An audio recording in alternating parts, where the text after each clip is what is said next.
Mwaramutseho, tubifurije igitondo cyiza kandi murakaza neza ku murongo nyarwanda. Turagira ngo tuganire ku cyemezo kiramutse gitangazwa ku biro kuri X ya Minisiteri y'Ingabo z'u Rwanda, havuga ku bijyanye n'iyirukanwa mu ngabo z'u Rwanda rya Major General Martin Nzaramba. Martin Nzaramba ni umwe mu bahoze ari abasirikare bakuru ingabo z'u Rwanda, akaba yarigeze kuyobora ikigo cya Nasho. General Nzaramba rero ubu ngubu yirukanwe mu ngabo z'u Rwanda. Nta mpamvu yatangajwe yatumye yirukanwa, ariko ibyo ari byo byose kwirukanwa ni ijambo rikomeye. Ubwo hari impamvu zizwi n'umugaba w'ikirenga w'ingabo z'u Rwanda ndetse n'abandi bayobozi bakuru ba RDF.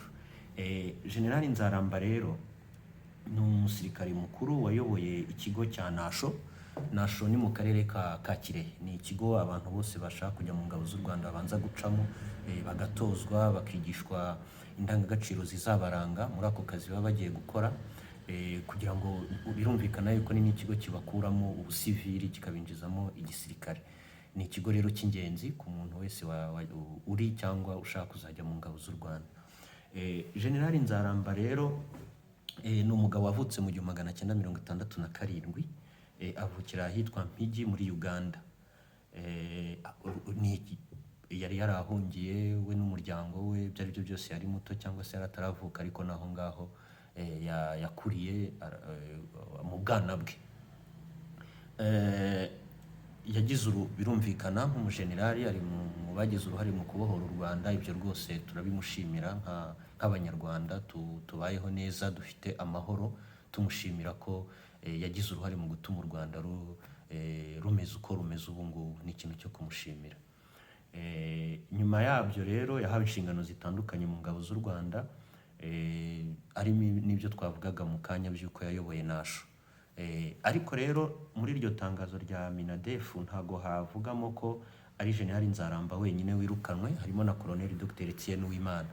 We ntabwo twavuga yuko yarazwi ku rwego rumwe na General Nzaramba, ariko ntabwo waba Colonel ibyo ari byo byose udafite ibigwi mu bikorwa mu mashuri, cyane cyane yuko mva ari na Dr. Itangazo ryaturutse mu biro by'ingabo z'u Rwanda kandi rivuga ko Perezida Kagame nk'umugaba w'ikirenga w'ingabo z'u Rwanda yirukanye abandi basirikare bo ku rwego rwa ofisiye bo hejuru n'abo ku ba ofisiye bato n'abofisiye bakuru 19. Ubwo ubundi ofisiye mutoya ni uguhera kuri suriyetona kuzamura kugeza kuri major.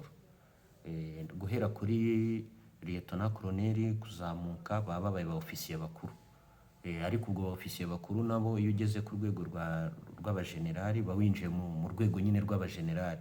Nabo ba generali bane ba ofisiye bakuru birumvikana, ariko bagira akarusho kuko ari ba generali. Generali ni umusirikare uba ari munini mukuru ufite ijambo rikomeye ku bandi basirikare ayoboye. Ntabwo hasobanurwa icyatumye abo bose birukanwa, ariko haba hari impamvu nk'uko twabivuze zishobora gutuma umugaba w'ikirenga w'ingabo z'u Rwanda n'abandi bafatanyije kuziyobora bafata uwo mwanzuro. Ikindi, Perezida Kagame yanategetse ko hahagarikwa kontra ku basirikare 195 bo mu yandi mapeti. Ubwo mu yandi mapeti ni ukumanura, ubwo bashobora kuba ariyo ba ofisiye bakuru, bashobora kuba ari abari munsi, ariko bose ubwo kontra zabo zahagaritswe.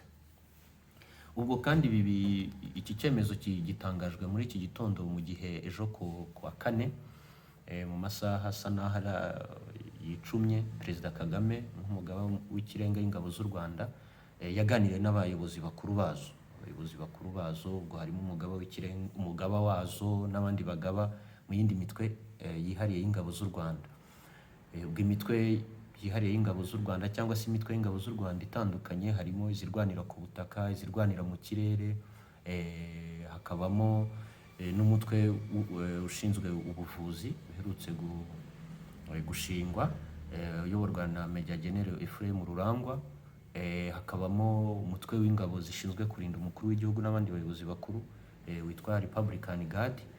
Hakabamo umutwe w'inkeragutabara uyoborwa na Major General Frank Mugambage. hakabamo ingabo zirwanira ku butaka ziyoborwa na Major General Vincent Nyakarundi, hakabamo n'izirwanira mu kirere ziyoborwa na Major General Jean-Jacques Mupenzi. Ubwo kandi turibukiranya ko mu minsi yashize amatariki ya 16, 17, ubuyobozi bukuru bw'ingabo z'u Rwanda bwatangaje ko hari imbaraga zigiye kongerwa mu mutwe w'inkeragutabara. Inkeragutabara zikaba ari umutwe wihariye ugiye kongererwa imbaraga kugira ngo n'abasivili babishaka bumva bawujyemo bajye bashobora kwitabira ibikorwa bya gisirikare igihe ubuyobozi bwazo bw'ingabo z'u Rwanda bubitabaje. Ni gahunda rero izatangira mu minsi iri imbere, aho ababishaka baziyandikisha bagahabwa imyitozo y'ibanze ya gisirikare, bamara kuyirangiza bagasinya amasezerano y'uko biyemeje gukora gisirikare nyine. Ubwo kandi dukurikije uko ubuvugizi bw'ingabo z'u Rwanda bwabisobanurira abanyamakuru muri ayo matariki, umuntu azafite akarusho y'uko ashobora kuba kwitabazwa mu gisirikare igihe ari ngombwa, ariko hagati akaba yakwikorera n'ibindi asanzwe akora. Niba ari umukozi wa leta usanzwe, akaba mu gihe atagiye mu bya gisirikare akaba akora akazi ke gasanzwe, byazaba ngombwa yuko yitabazwa akabimenyeshwa akaza. Kandi hagati aho ngaho akarusho karimo nuko hahandi yakoreraga azakomeza hahemberwe, ariko anahembwe mu ngabo z'u Rwanda hashingiwe ku ipeti rye, ku masezerano yasinye, ku musaruro atanga, ahabwe n'ibindi byose bigenerwa ingabo z'u Rwanda ku ipeti cyangwa se ku rwego uwo muntu ariho. Ubwo birumvikana yuko ingabo z'u Rwanda zirimo zirongererwa imbaraga, zirimo zirarushaho kuba ingabo z'umwuga.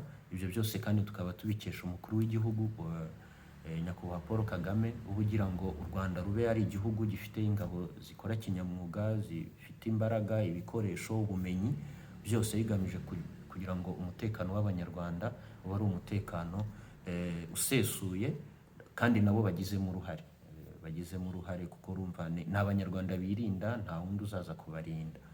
Muri make rero n'ayo makuru azindutse avugwa mu rwego rw'ingabo z'igihugu.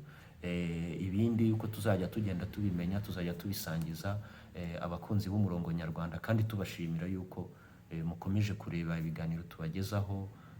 Abatarabikora bakaba bakanda subscribe, tukajya tubana uko ikiganiro gisohotse bakakibona, ukaba wanatanga n'ibitekerezo kugira ngo turebe ko muri ibyo biganiro twese twungurana ubumenyi mu nyungu z'igihugu cyacu. Turabashimiye.